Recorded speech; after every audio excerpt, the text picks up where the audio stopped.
KFYO 738, Tom and Laura, Lubbock's First News.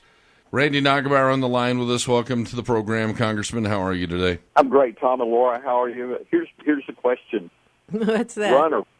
Run or pass? Oh, my word. You run that one.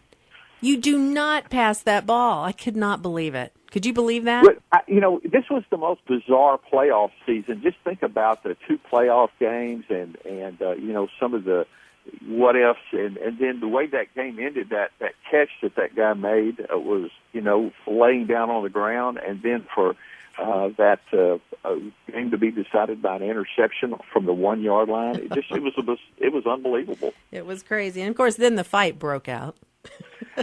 Yeah, it was unfortunate. Okay, Congressman, let's move over to the Keystone Pipeline. Gets through the House, gets through the Senate. The anticipation is that the president's going to veto the bill. Do we have the votes to override it? I don't think we do. Unfortunately, Take 67, right? Yes, that's correct. And but it'll be interesting. Sometimes what a president says he'll do and what he actually ends up doing. It's the problem for the president is the House passed it with bipartisan votes, the Senate's passed it with bipartisan votes.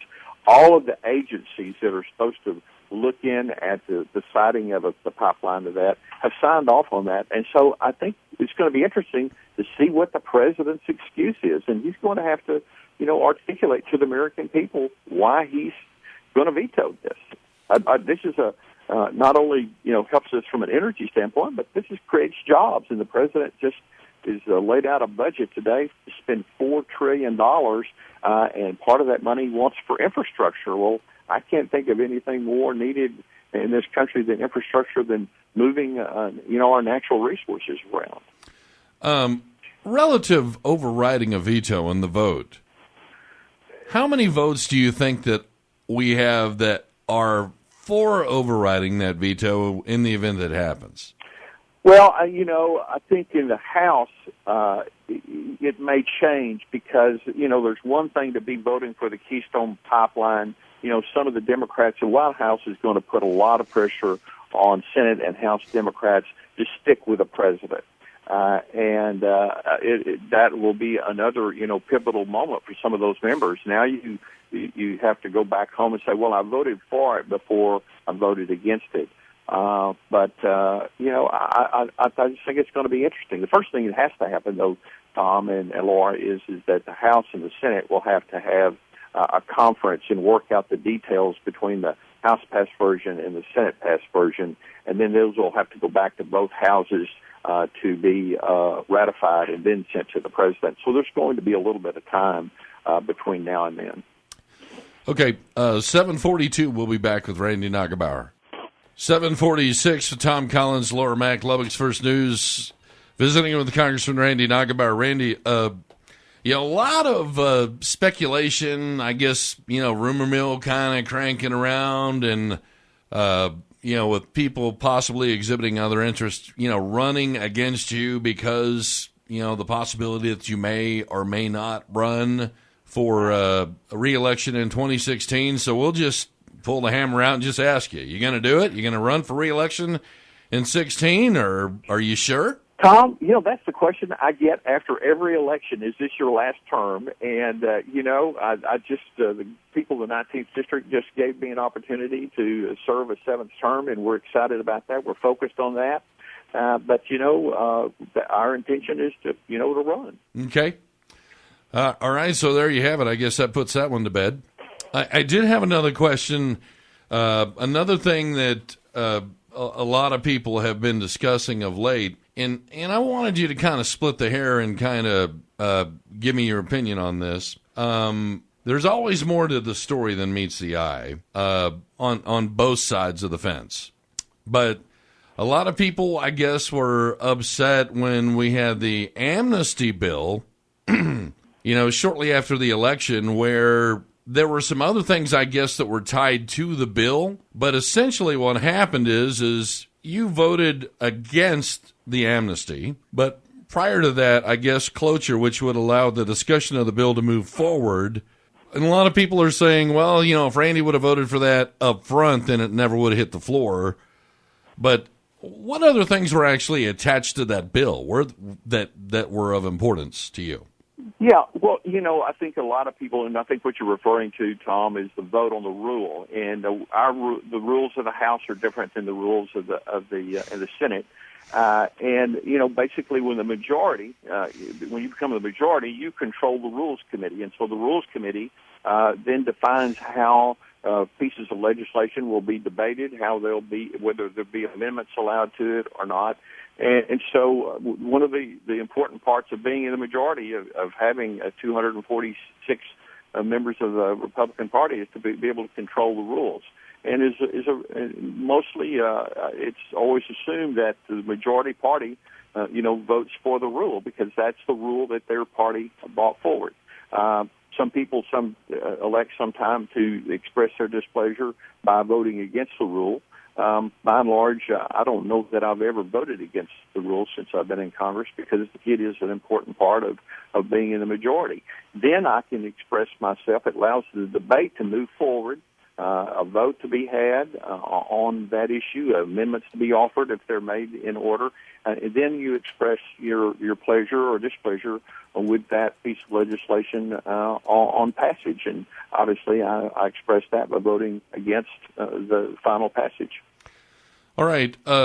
Relative Obamacare, is there another vote coming up for the repeal of portions of that? No, the whole thing, Tom. What happened is, we have, I think, almost 50 some odd new Republican members of the House who ran on the premise that they were to go up and try to repeal Obamacare. And so they've not had a chance to take a vote that I've taken in the past. And so this week we'll give some of those new members an opportunity to express their displeasure with Obamacare, and we'll have a vote for repeal. Okay, so relatively speaking, I would venture to say, if that being the case, because there's a majority in the House, that it would pass. And if there's a majority in the Senate, that probably would pass. But there again, you're back to the veto thing. Do you think there are enough votes to override a veto in this kind of situation? And here's the reason why I'm asking. I know that you're saying that a lot of times when people come up and it's a vote against, the policies of the president directly. But then, on the other side of that coin, there are a lot of people that he has campaigned for and a lot of people that have distanced themselves from him, based on some of the outcomes of the policies because it wasn't necessarily what they thought it was going to be, or it wasn't going to work out the way they thought it was going to work out. Yeah, I think it's interesting. I think only 50% of the Senate, that voted for Obamacare. There's some statistic anyway. I think the bottom line was a lot of the Democrats that voted for Obamacare are no longer in the Senate. And so, what would be interesting? This will pass in the House. It'll be interesting to see how many Democrats, if any, join the Republicans.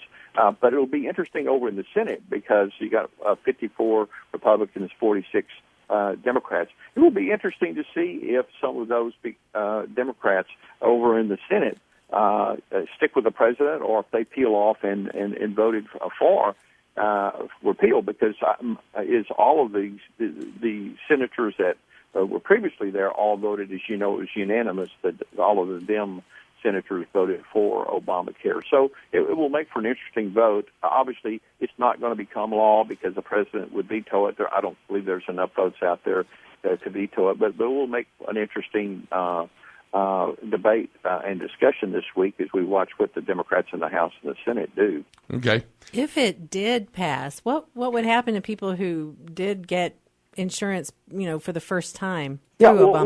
Well, I think what we're trying to say is there are better ways to do this without the government taking over the healthcare industry in this country. I think what we want to do is get it back to a more patient, doctors oriented healthcare system.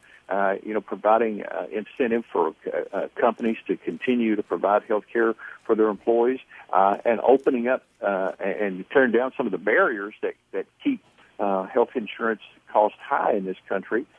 And so, bringing some of those market principles into play so that that the patient and the doctors make the decision, and that we don't have all of this bureaucracy that's centered around Obamacare. Why was that not all done before Obamacare came about? Well, we were trying to do some of that stuff, Laura. And the Republicans, I know it's kind of a faint memory now, but we did have some alternatives and of things that we offered up. But obviously, the Democrats had the House and the Senate and the presidency, or the White House, and they were more and have always been more tilted towards a government single-payer system in this country, where the government's making all of the health care choices. Unfortunately, the American people gave the with their vote the opportunity to do that. Congressman, we're going to hit the break. We'll be back in a couple of minutes. Randy Neugebauer on KFYO. It's 26 degrees in Slayton, Texas. Sweetwater 21, Tahoka 27. News Talk 790 KFYO. Current temperature 29. Good morning, 7:58. Just have a minute or so left. Congressman Randy Neugebauer. Now, Congressman, a little bit later on this year, what's going to happen is the Obamacare law as it is going to be reviewed by the Supreme Court because of inconsistencies in 34 states with the exchanges. What's your take on that? Well, you're exactly right. The law set up that the subsidies available to people were for state exchanges, not federal exchanges. The administration never expected that so few states would form their own exchanges. And so Speaker Boehner has asked the three committees of jurisdiction to start working on an alternative should the Supreme Court strike that provision down, which would primarily change Obamacare as it's written. I think, and we're almost out of time, but I think the big question is, Laura asked earlier, well, what happens if it is repealed? I mean, it's kind of like a penalty on a football field.